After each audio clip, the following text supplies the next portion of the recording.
Shalom, selamat pagi Bapak Ibu, Saudara-saudara yang dikasihi Tuhan. Sebelum kita mengawali aktivitas hari ini Sabtu 4 Oktober 2025, marilah kita mendengar firman Tuhan. Kita berdoa. Damai sejahtera Allah yang melampaui segala akal, itulah yang memelihara hati dan pikiranmu di dalam Kristus Yesus Tuhan kita. Amin.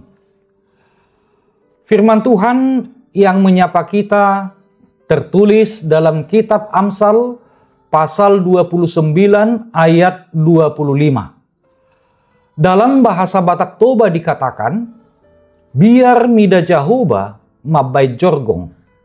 Alay manang ise namar haposan tu Jahoba gabe tibul sogot. Dalam bahasa Indonesia dikatakan, takut kepada orang mendatangkan jerat, tetapi siapa percaya kepada Tuhan dilindungi. Demikian pembacaan firman Tuhan. Bapak, Ibu, Saudara-saudara yang dikasihi Tuhan kita Yesus Kristus, dalam dunia yang penuh dengan persaingan saat ini, ancaman bisa dijadikan sebagai salah satu cara untuk mencapai tujuan. Ancaman bisa menimbulkan ketakutan bagi yang diancam.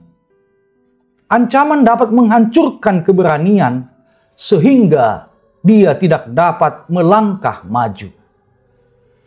Rasa takut akan ancaman dapat membuat seseorang itu berkompromi dengan kebenaran.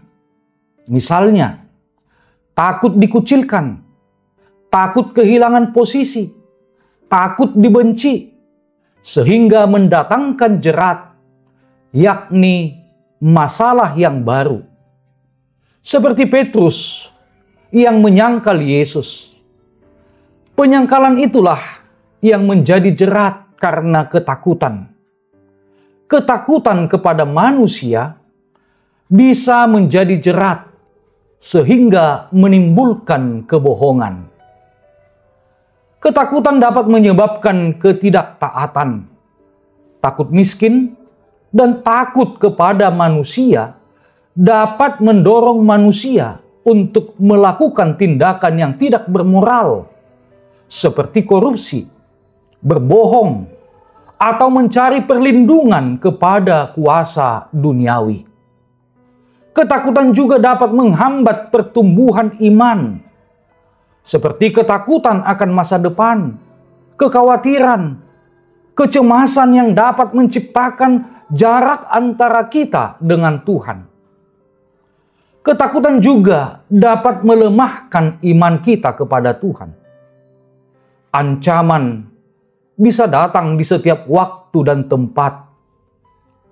Bapak, Ibu, Saudara-saudara yang dikasihi Tuhan kita Yesus Kristus, dengan menyerahkan hidup sepenuhnya dan percaya kepada Tuhan akan membebaskan kita dari jerat ketakutan.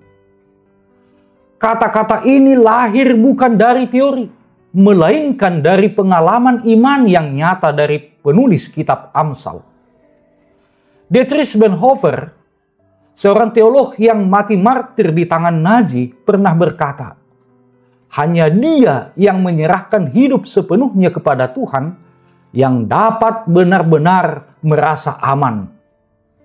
Rasa aman bukan pada kondisi, melainkan pada Kristus yang memegang hidup. Dunia bisa berubah, situasi bisa goyah, ancaman selalu ada. Ketakutan bisa datang kapan saja. Namun orang percaya akan tetap berdiri teguh karena Tuhan melindunginya. Hanya orang yang percaya yang dapat merasakan perlindungan Tuhan. Amin. Kita berdoa. Segala puji syukur kepadamu ya Tuhan, atas firman yang telah menyapa kami, supaya kami percaya dan semakin percaya bahwa Engkau adalah Tuhan yang sanggup melindungi kami dengan sempurna dari setiap ancaman yang kami hadapi setiap saat. Kami tidak tahu ancaman dan ketakutan apa yang kami alami hari ini, besok, dan lusa. Yang kami tahu bahwa kuasa dan perlindungan Tuhan lebih besar dari ketakutan kami. Kiranya Tuhan selalu hadir melindungi kami sekarang dan sampai selama-lamanya. Amin. Shalom, Horas.